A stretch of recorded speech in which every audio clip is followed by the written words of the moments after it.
오늘 말씀은 시편 143편인데요. 1절부터 6절만 보겠습니다. 여호와여, 내 기도를 들으시며 내 간구에 귀를 기울이시고 주의 진실과 의로 내게 응답하소서. 주의 종에게 심판을 행하지 마소서. 주의 눈앞에는 의로운 인생이 하나도 없나이다. 원수가 내 영혼을 핍박하며 내 생명을 땅에 엎어서 나로 죽은 지 오랜 자 같이 나를 암흑 속에서 두었나이다. 그러므로 내 심령이 속에서 상하며 내 마음이 내 속에서 참담하나이다.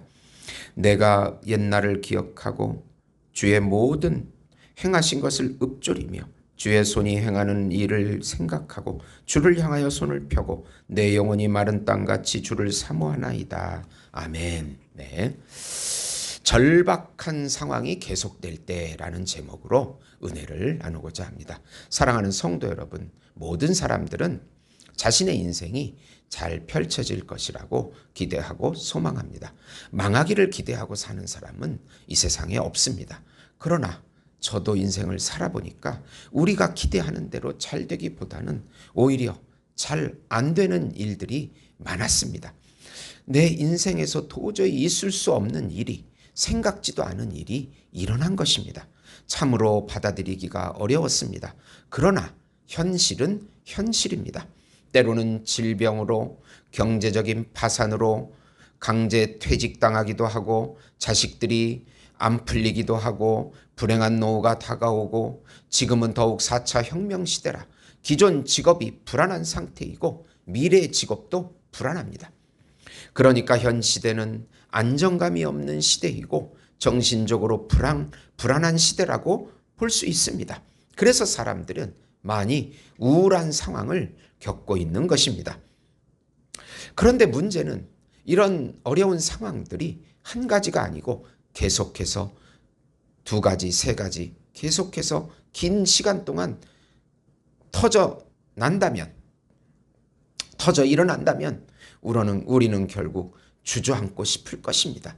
이런 상황에서 우리는 어떻게 대처해야 할까요? 오늘 말씀의 핵심은 절박한 상황에서도 하나님이 아버지 되심을 굳게 믿고 기도하라는 내용입니다. 우선 우리의 심령의 고통스러운 상황을 하나님께 토로하라. 1절부터 4절입니다. 다윗이 지은 이 시의 배경은 자신의 친아들인 압살롬의 반역으로 도망가면서 지은 시입니다. 억울하게 핍박당하는 상황 속에서도 구원을 요청하는 비탄시이지만 본시는 자신의 죄를 인정하고 회개한다는 점에서 또 참회시적 성격도 있습니다. 다윗은 자신의 기도를 들으시고 진실과 의로 응답해 달라고 자신의 시를 1절에 시작합니다. 주의 눈앞에 의로운 인생이 없으며 자신이 죄인임을 고백합니다.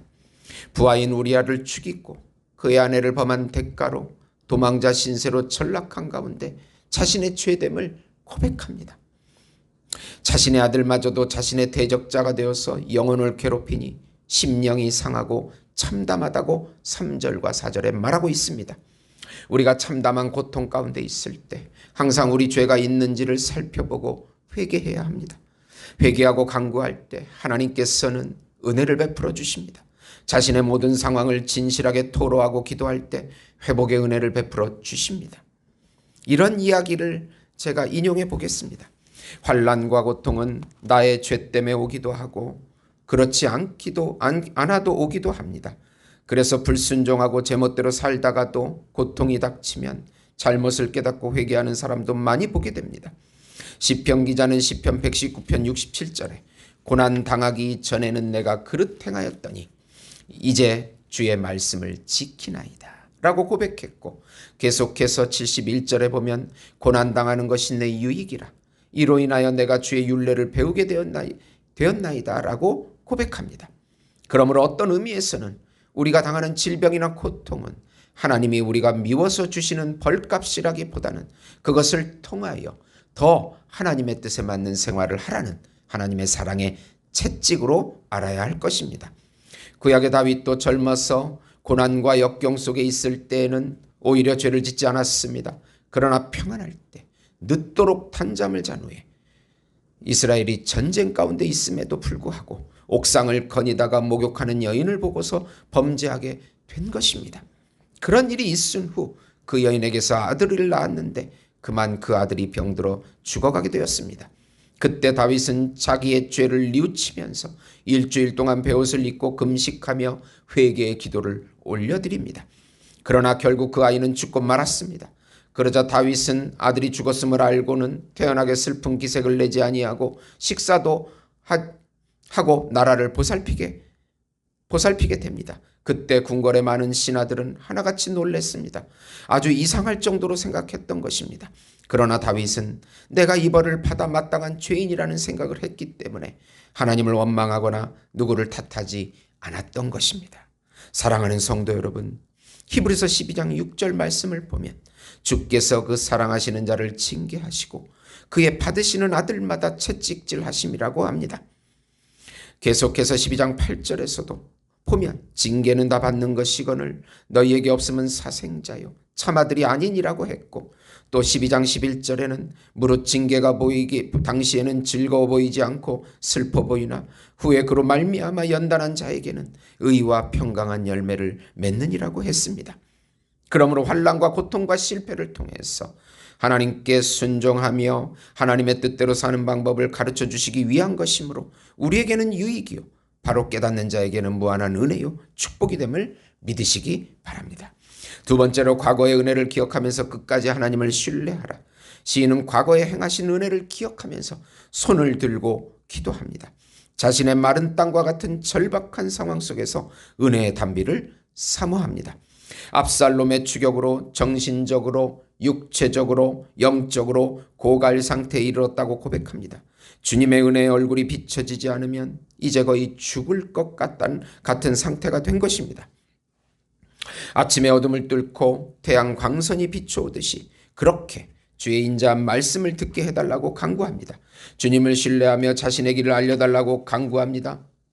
자신의 영혼을 하나님께 드린다고 고백합니다. 우리의 앞이 보이지 않을 때 우리는 항상 과거의 은혜를 기억해야 합니다. 하나님의 의로우신 성품을 의지하여 미래의 길을 보여달라고 기도해야 합니다.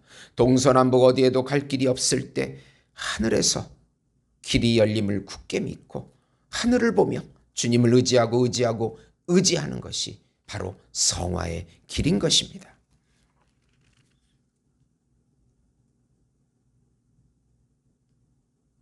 세 번째로 악인을 멸하시고 의인을 구원하시는 하나님의 공의를 굳게 믿으라. 시인은 자신이 피난처인 하나님 안에 숨었다고 고백합니다. 하나님의 영이 자신을 공평의 땅으로 인도해달라고 간구합니다. 주님의 이름을 위하여 주님의 의로 영혼을 살려달라고 간구합니다. 주님의 의로 원수들을 끊으시고 멸해달라고 12절에 간구합니다. 하나님이 우리 아버지가 되시며 자녀들인 우리들을 반드시 구원하시고 악인을 멸하실 것을 확신해야 합니다. 존 파이퍼는 이런 예화를 들었습니다. 오직 예수님만 우리를 모든 위험에서 구원하실 수 있습니다. 예수님이 우리에게 자신을 믿으라고 명령하신 것은 곧 우리를 위해서입니다. 이것은 마치 화재가 나서 금방이라도 무너질 것 같은 건물에 갇혀 의식을 잃어가는 당신을 발견한 소방관이 방화포로 당신을 덮고 이렇게 말하는 것 같습니다. 제가 당신을 옮기는 동안 꼼짝 말고 저를 붙들고 계세요. 절대로 움직이면 안 됩니다. 저를 도우려고 하지 않아도 됩니다. 제가 당신을 구해드리겠습니다. 저를 믿으세요. 그러나 대부분의 사람들은 자신들이 소방관 대신 예수님에게 구조를 받아야 한다고 느끼지 않습니다. 이 소방관 예화는 어딘가 부족하지만 옳은 것입니다. 예수님은 구조 대원이십니다. 우리는 꼼짝 말고 그분을 붙들어야 하며 그분이 하나님의 진노의 불길에서 안전하게 구원하시도록 우리를 맡겨야 합니다.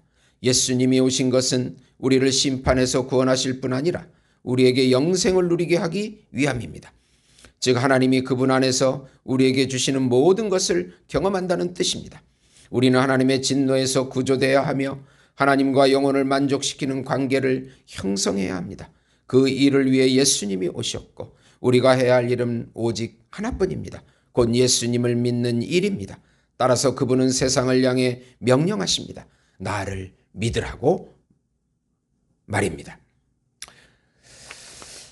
인생은 고난의 연속이라고 합니다. 거의 대부분의 인생이 원하는 대로 되지 않고 고난이라는 변수가 작동하기 때문입니다. 그런데 이 고난을 통하여 하나님과 더욱 친밀하게 되고 하나님을 찾게 됩니다. 하나님의 주권을 인식하게 되고 하나님께서 섭리하심을 더욱 깊이 깨닫게 됩니다. 하나님 아버지께 부르짖고 기도할 때 아버지는 자식의 소리를 들으시고 부성적 호의와 긍휼을 베풀어 주십니다. 그리고 공의로 심판하십니다. 이 세상은 아노미 같아서 하나님의 법의 심판을 받을 때가 참 공의가 실현되는 것입니다. 우리가 예수님만을 의지하고 소망해야 하는 이유입니다. 사랑하는 성도 여러분, 지금 이 순간에도 절박한 상황 속에서도 예수님을 붙잡고 의지하셔서 놀라운 기적을 맛보시는 우리 예수목장교회 성도 여러분이 되시기를 예수님의 이름으로 축원드립니다. 하나님 아버지 감사합니다. 너무나 어지럽고 불안한 세대 속에 살고 있습니다. 하나님 아버지 긍휼을 베풀어 주시고 이 나라에도 긍휼을 베풀어 주시고 속히 통일을 주시고 이북의 삼천교회가 재건되게 하시고 그런 더러운 성혁명 동성애 사상이 떠나가게 하시고 또 기독교 장래들이 정착되게 해 주시옵소서. 우리 삶 가운데 불안할지라도 끝까지 예수님을 의지하고 소망하게 해 주시옵소서. 예수님의 이름으로 기도드리옵나이다. 아멘.